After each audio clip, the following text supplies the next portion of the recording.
我今日嚟想配翻個 B 杯，因為我着開嘅。等我幫你度下尺啦。你唔係 B 杯啊，係 C 杯嚟嘅。好多女仔買內衣都係憑感覺，結果一試上身，成個 bra 上上落落，胸背、褲耳樣樣齊。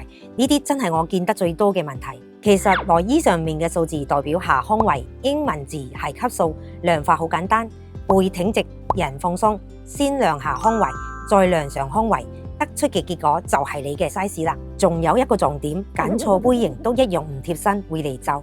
今日介紹5大杯型適合唔同胸型。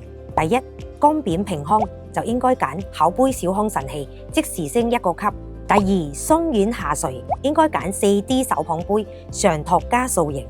第三，胸型飽滿堅挺，揀貓眼杯，凸顯迷人北半球。第四，外擴贅肉就要揀 L 帆船杯，外擴殺手，即時集中，背脊顯薄。第五， E 級或者 F 級以上巨胸應該要揀三明治薄杯，逆齡感胸，大胸顯細顯瘦。Romansa 同埋 Lady Me 無鋼圈功能內衣就係專為亞洲女士胸型設計，適合唔同胸型。如果你想知自己啱邊款，DM 我預約1對1專業諮詢，等我幫你揀翻個啱嘅內衣，揾翻屬於你嘅自信。